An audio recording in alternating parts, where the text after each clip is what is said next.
कि मौका बड़ा थोड़ा है, ग्राफ ਉਹਦਾ बड़ा ਉੱਚਾ ਚੜਿਆ ਦਿਨ ਸਾਡੇ ਕੋਲੇ ਥੋੜੇ ਆ ਕੀ ਅਸੀਂ ਇਹਨੇ ਥੋੜੇ ਦਿਨਾਂ ਦੇ ਵਿੱਚ ਗ੍ਰਾਫ ਇਹਦਾ ਡਾਊਨ ਕਰ ਲਾ।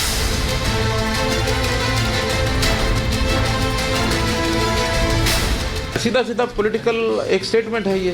इस प्रकार का एक खतरनाक दृश्य बना करके उस प्रदर्शन करने से क्या जनता मोदी जी से दूर हट जाएगी? बल्कि ये तो उसमें और बढ़ा रहे हैं।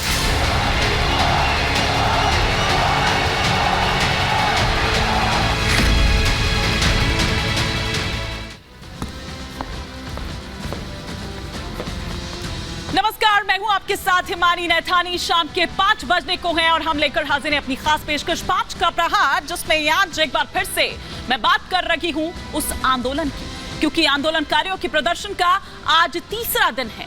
फसलों के लिए एमएसपी की गारंटी समेत बाकी मांगे पूरी कराने के लिए वो हरियाणा के शंभू बॉर्डर पर डटे हुए हैं। और जैसा कि आप देख रहे हैं कि शंभू बॉर्डर आंदोलनकारियों का एक एपी सेंटर बन चुका है। प्रशासन भी लगातार सतर्क है। दूसरी तरफ लगातार हो रहे उग्र प्रदर्शन से क्या आम क्या खास आम जनजीवन जो है वो एकदम अस्त व्यस्त हो चुका है। ट्रैफिक जाम कई किलोमीटर तक लंबा। आज से सीबीएसई की 10वीं और 12वीं की जो बोर्ड की परीक्षाएं हैं वो भी शुरू हो चुकी हैं। इसको लेकर बाकायदा सीबीएसई को एडवाइजरी जारी करना पड़ा कि बच्चे 10 बजे से पहले अपने अपने सेंटर्स पर पहुंच जाएं। लेकिन सवाल तो ये भी है ना कि अगर ट्रैफिक जाम इस कदर होगा, क्योंकि चाहे वो सड़क जाम करनी हो तो सड़क भी जाम की जा रही है। उधर रेल रोको का ऐलान आज 12 बजे से लेकर 4 बजे तक किया गया था। शाम 5 बजे आज जो बैठक शुरू होनी है, अब से कुछ ही देर में वो शुरू हो जाएगी, उसका इंतजार भी नहीं किया गया। तो अगर इस कदर होगा तो बच्चे सेंटर तक कैसे पहुंचेंगे?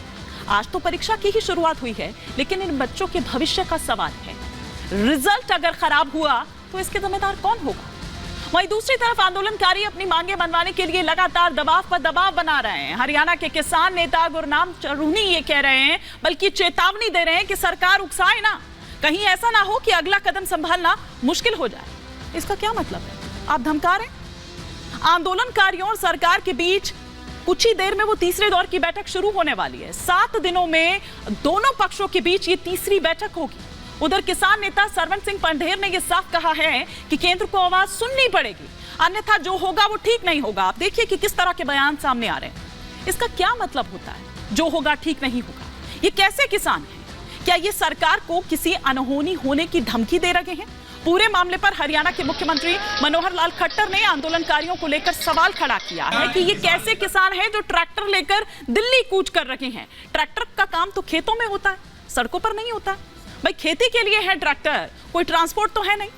तस्वीरें मैं लगातार आपको दिखा रही हूं। आज सुबह से ही आपने देखा कि रेल रोको जो है उसका ऐलान किया गया था, वो भी देखा गया कि किस तरह से जगह जगह पर वो रेल रोक कर बैठ गए थे ट्रैक पर। वहीं दूसरी तरफ अगर हम देखें तो कई टोल्स जो है वहां पर भी उनको फ्री किया हुआ था और ये कहा था कि आवाजाही होने दी जाए, किसी भी गाड़ी को वहां से रोका ना जाए। अब क्या कुछ घटनाक्रम रहा वो फटाफट से सिलसिलेवार तरीके से ग्राफिक्स के जरिए हम आपको बताते हैं, जो इस वक्त आपके टेलीविजन स्क्रीन पर आ रहा है कि केंद्र सरकार का बातचीत का प्रस्ताव, और वो बातचीत अब से कुछ ही देर में शुरू होने वाली है। प्रदर्शनकारियों ने पंजाब में रेल रोको का ऐलान किया था, वो आज दिखाई भी दिया। 3 दिन से हरियाणा पुलिस के साथ झड़प हो रही है। कल भी झड़प हुई, परसों भी हुई और आज भी हुई। हरियाणा पुलिस ने उग्र भीड़ को रोका, वहां पर उसे कंट्रोल करना पड़ा। दिल्ली हरियाणा बॉर्डर पर सुरक्षा और ज्यादा बढ़ाई गई। पंजाब में प्रदर्शनकारियों ने, जैसा कि मैंने पहले भी कहा, कि टोल फ्री करवा दिए थे। रेलवे ट्रैक पर भी बैठे प्रदर्शनकारी। सुबह से रिपब्लिक भारत के जरिए वो तमाम तस्वीरें भी आपने देखी। जगजीत सिंह डल्लेवाल का एक विवादास्पद बयान भी इस दौरान सामने आता है। वो कहते हैं कि मोदी का ग्राफ मंदिर की वजह से बहुत ऊंचा हुआ है। क्या हम थोड़े दिनों में इसका ग्राफ नीचे कर लेंगे? आप देखिए कि वैसे कहते हैं कि हम पॉलिटिकली मोटिवेटेड नहीं हैं, लेकिन वहीं दूसरी तरफ बयान सारे उसी तरह के सामने आते हैं। डल्लेवाल के बयान पर मनोहर लाल खट्टर ने पलटवार किया है कि ये एक राजनीतिक बयान है। ऐसे बयान खतरनाक है, ये साफ तौर पर कहा गया। और ये भी कि ऐसे बयान आंदोलन को बढ़ावा देते हैं। न केवल आंदोलन को बढ़ावा देते हैं, बल्कि जिस तरह की तस्वीरें पिछले 3 दिन से सामने निकलकर आ रही है, कुछ उस तरह की तस्वीर सामने निकलकर आती है। अब कुछ सवाल खड़े होते हैं, एक एक कर वो तमाम सवाल आपके टेलीविजन स्क्रीन पर। ये पहला सवाल कि प्रदर्शनकारी चुनाव से पहले ये आंदोलन क्यों कर रहे हैं? दूसरा सवाल जो आपकी स्क्रीन पर चेंज हो रहा है वो ये कि सड़क पर हुए फेल तो अब घेरेंगे रेल। आज जिस तरह से 12 से लेकर 4 बजे तक का यानी कि 4 घंटे का वो रेल रोको अभियान दिखाई दिया। तीसरा सवाल ये कि राम नाम से परेशान जो डल्लेवाल ने एक विवादास्पद बयान दिया है, ये किस तरह के किसान है भाई?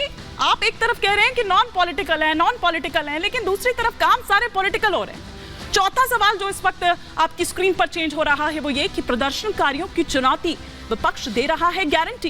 पांचवा और अंतिम सवाल ये कि पंजाब के किसान अड़े, किसके इशारों पर जवानों से भिड़े?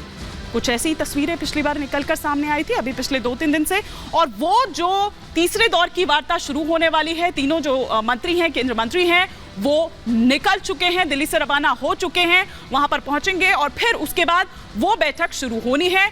अहम बैठक, क्या कुछ निकलता है इस तीसरी बैठक से, ये देखने वाली बात होगी। सीधे ग्राउंड पर रुख करती हूँ, चंडीगढ़ में इस वक्त मौजूद है मेरे सहयोगी अमनदीप। अमन, क्या जानकारी मिल पा रही है? क्या तीनों ही मंत्री वहां पर पहुंच चुके हैं? 5 बजे का वक्त था, मुकर्रर किया गया था, 5 बजकर इस वक्त 5 बज रहे हैं, ठीक। क्या वो कितनी देर में बैठक शुरू हो रही है, क्या जानकारी?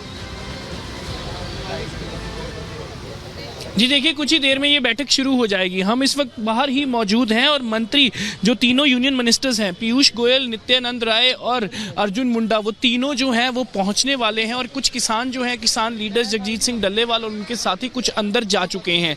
ये मीटिंग में वही प्राइम डिमांड्स रहेंगी, एमएसपी गारंटी का लॉ, स्वामीनाथन रिपोर्ट का इम्प्लीमेंटेशन, लखीमपुर खेरी को शहीदों का दर्जा दिया जाए, उनके स्मारक बनाए जाए दिल्ली में, और डेट वेवर और उसके ऊपर गन्ने की C2C यानी कि उस पे एमएसपी दी जाए 100 से ऊपर की। सो इस तरह की डिमांड्स जो हैं वो कल भी एक प्री बैठक हुई थी इन किसानों की, कुछ यूनियन के जो एग्रीकल्चर डिपार्टमेंट के जो ऑफिसर्स हैं उनके साथ कुछ नेगोशिएशंस हुई और उसके बाद आज की मीटिंग ये तय हुई है। और आज की मीटिंग ये बताएगी कि आखिरकार आंदोलन जो है वो आगे चलेगा या फिर उसको वापस ले लिया जाएगा। क्योंकि दूसरी तरफ जो शंभू बॉर्डर है, टिकरी कह रहा हूँ, खनौरी बॉर्डर और डब वाली बॉर्डर, ये तीनों बॉर्डर के ऊपर किसान जो है वो लगातार बैठे हुए हैं, उनके लीडर्स यहाँ पहुंच चुके हैं। बैठक शुरू होगी, थोड़ी कुछ ही देर में बैठक ये शुरू हो जाएगी और बैठक शुरू होने के बाद पता चलेगा।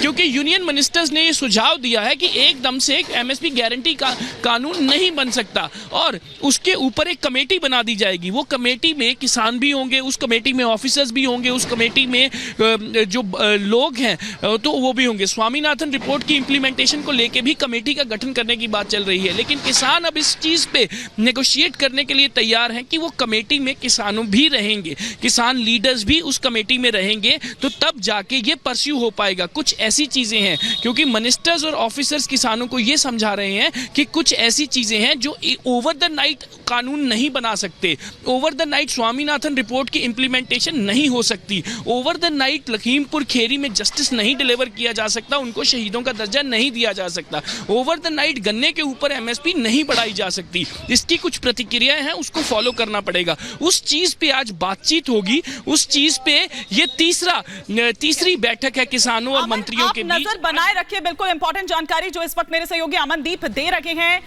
बिल्कुल अमन, आप नजर बनाए रखें, जैसे ही कुछ अपडेट आपको वहां से मिलता है आप बताइएगा, हम तुरंत लौटेंगे आपके पास। फिलहाल शुक्रिया इस तमाम जानकारी के लिए आपका। लेकिन